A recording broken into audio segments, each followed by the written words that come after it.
Hi there, thank you for watching today. So today's video is about this cute little favor box. It's different from the usual favor boxes that we get because of its shape.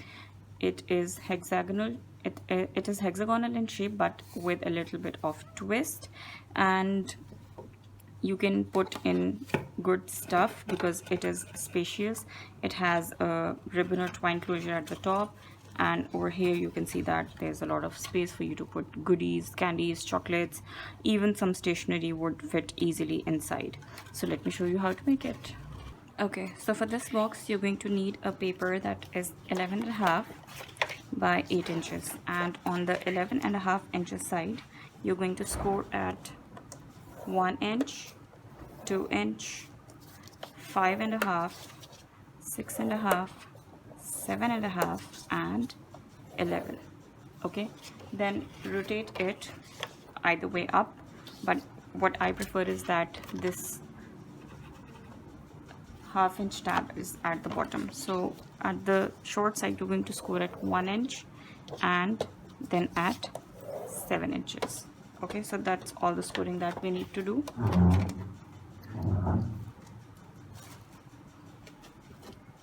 Now fold and burnish all the score lines.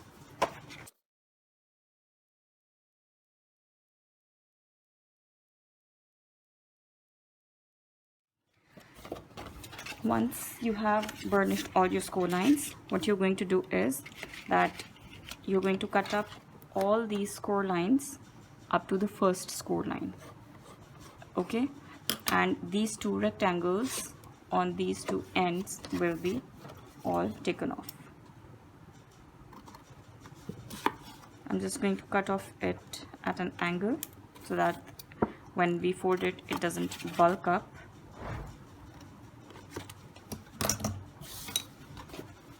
Okay, and now all of the rest of the score lines will be cut up to the first score line because we need to free up all these tabs over here.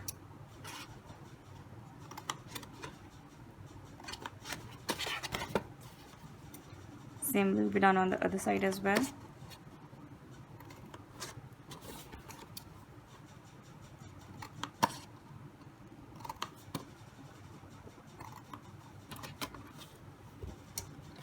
So that's all the cutting that we need to do. But now you can see that we have freed up all these tabs. Okay, so now take your glue. I'm using my all-purpose glue here, and I am going to put glue on this half-inch tab. Okay,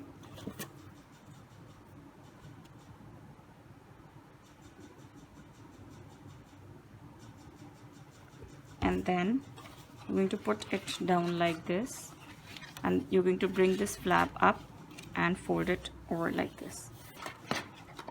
Then you can see that the box has already started to take its shape. This is the bottom of the box, so what I'm going to do is I'm going to bring these side flaps down first. Okay, make sure that these overlap each other like this because that's going to give us the corner. Okay, so I'm going to put glue on the bottom one, and I'm going to stick this one. I'm going to bring this on top of the other one, and likewise on the other side.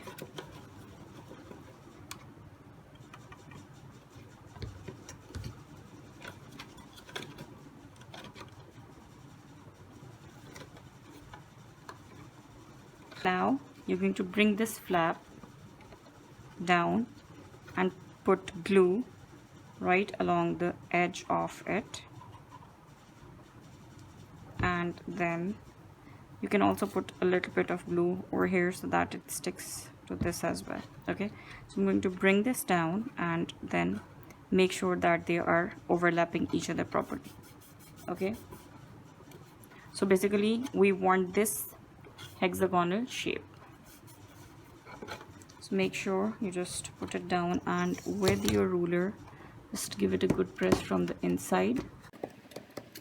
Okay, so I don't know why the recording had stopped. I think it was a technical issue, but nevertheless I went ahead and tried to close this with glue, but I then thought that somebody who's getting this as a favor box wouldn't want the glue to be here. So I went ahead and punched holes on both the top flaps. I matched the holes and I just used my single hole punch, which is this.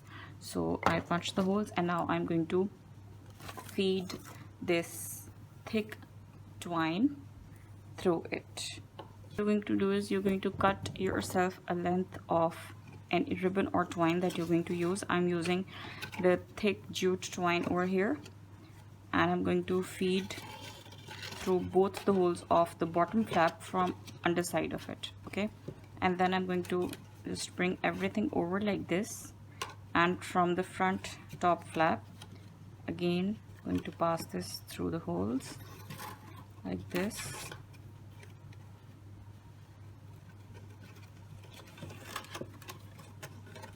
Like this. So just make sure that it's equal on both sides. You can always alter the length, and this way you're going to tie a bow at the top.